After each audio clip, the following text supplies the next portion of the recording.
Hello guys, mayong gabi kay gabi di subong.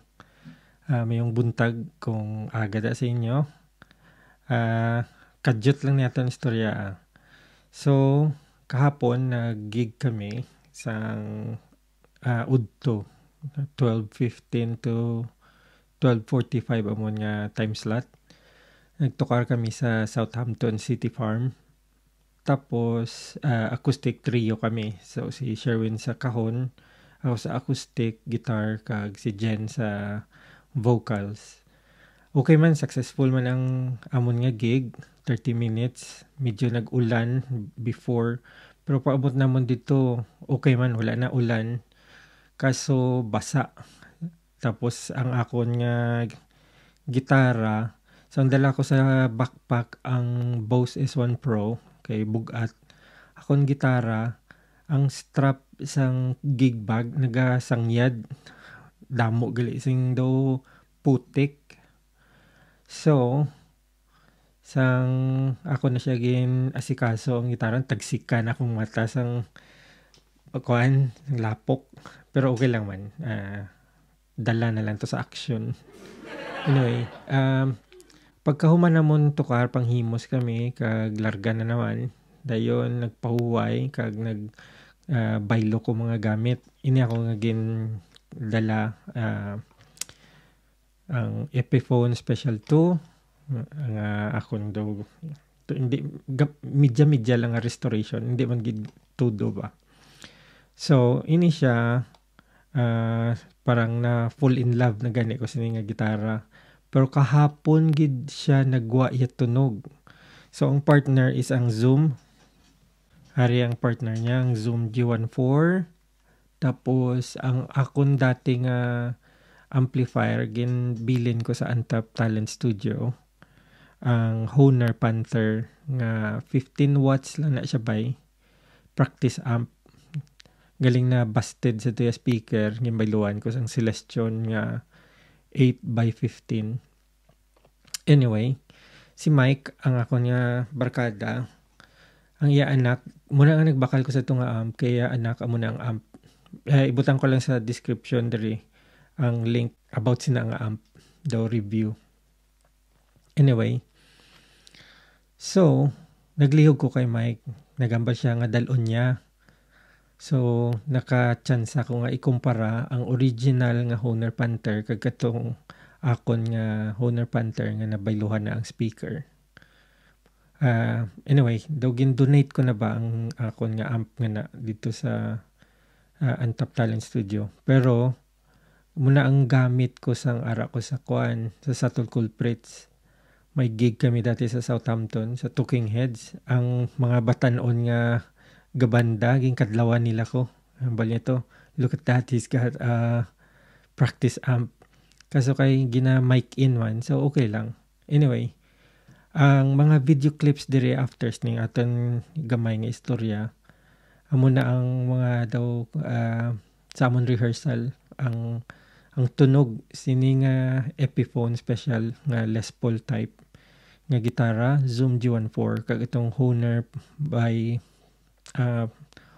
Panther or something, baliktad siguro, nga 15 watts nga practice amp.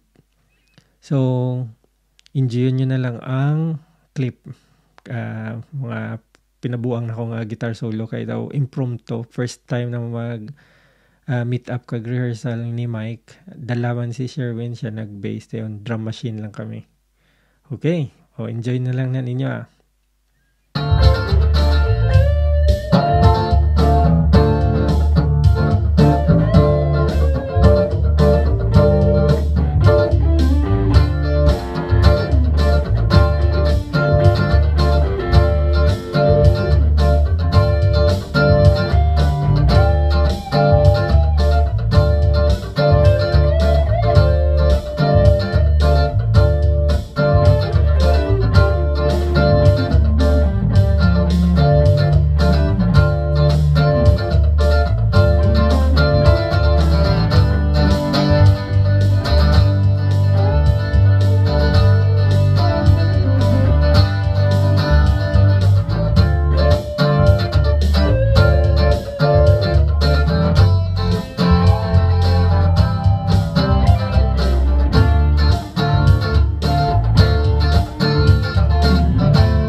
So guys, ato nakita nyo ng mga pinabuang na kon nga lead. Pero ang importante dito, ang tone sining Zoom G14 kag sining Epiphone Special 2 kag ang cheap nga amp, practice amp. Kag daw ayos man, nagwa iya tunog. Siguro kay tungod drum machine, hindi sing actual nga drums. Kay nagamit ko man siya mag-rehearsal kung gisa. Daw hindi man magwa ang tunog.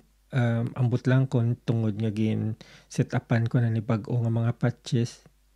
Pero very very happy gid ko sa tunog. Kag kung kamo pakibutang na lang sa comments below inyo reaction kung ano ang mahambal nyo dira sa mga video clips.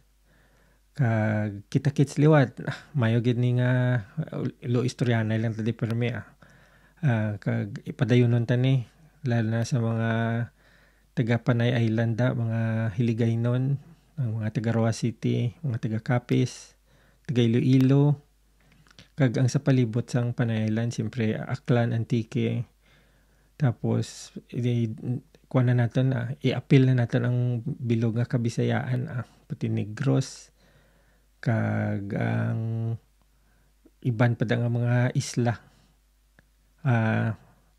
God bless guys, kag kita-kits liwat. Bye-bye.